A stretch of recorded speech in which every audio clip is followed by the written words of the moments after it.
orthodontic brackets, its history. Edward Engel is frequently described as the father of modern orthodontics. He was a trained dentist but made orthodontics his specialty and dedicated his life to standardizing the teaching of orthodontics. During the early 1900s, he developed brackets. He introduced the E-arch.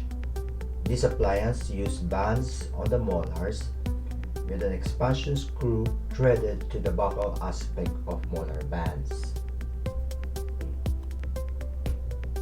But the E-arch provided no eggshell tooth control. Usually, tipping of teeth is the only movement it can do. Individual teeth were simply ligated to this expansion arch. So this was invented in the early 1900s or late 1800s. But did you know that this appliance could still be found in the catalogs of some mail-order orthodontic labs as late as 1980s? Careful, you must be able to know if your brackets that is placed on your teeth are up to date. Okay? You might be using this kind of very old system. So that early invention of Dr. Engel was not able to move teeth accurately. The E-arch was capable of only tipping teeth to a new position. It was not able to precisely position any individual tooth.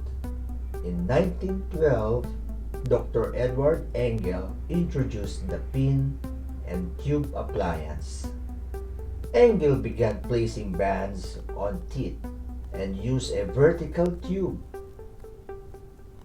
So the arch wire carried soldered pins that inserted into the vertical tubes. Tooth movement was achieved by altering the placement of these pins. There was a rumor at that time that this was a very difficult appliance to use, and only Engel and one of his students mastered this technique. After a few years, he developed the ribbon arch. The arch wire was very resilient, but it offers poor root control. So he modified the tube on each tooth to provide a vertically positioned rectangular slot behind the tube. This appliance was an immediate success, primarily because the arch wire, unlike any of its predecessor, was small enough to have good spring qualities and was efficient in aligning malposed teeth. The major weakness of the appliance was that it provided relatively poor control of root position. So this was the photo of the original appliance still set in the typodon. Next, he devised a metal bracket having rectangular slot of 022 by 028 dimension, facing labeled. The slot received a rectangular arch wire of 022 by 028. The unique feature of having a rectangular arch wire in a rectangular slot enabled control of tooth movement in all three planes of space. So Engel described the use of an ideal arch wire that incorporated certain bends called the first order, the second order, and the third order bend. So he named this appliance the edgewise technique. So the first order bend is the in and out bends that are placed to compensate for the differences in the buccolingual prominence of the teeth.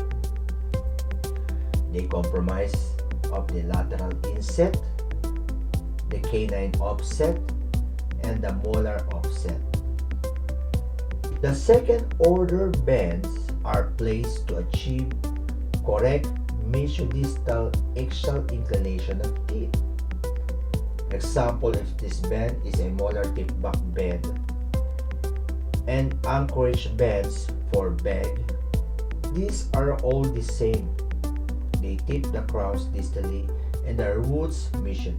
The third order bend or torque is placed to get correct buccal-lingual position by moving the roots.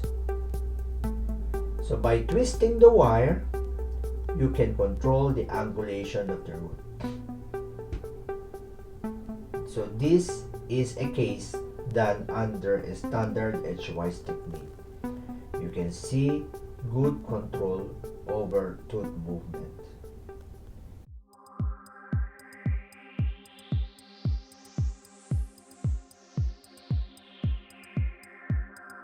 Hi, I would like to invite all dentists, local or foreign, to our 6 months differential straight arch wire technique orthodontic course, which will be held in Quezon City, Philippines. This is to teach or review your basic knowledge and upgrade your knowledge and skills to the more advanced levels of orthodontics. There are lots of hands-on training on various orthodontic topics. So let's go to what is included in the program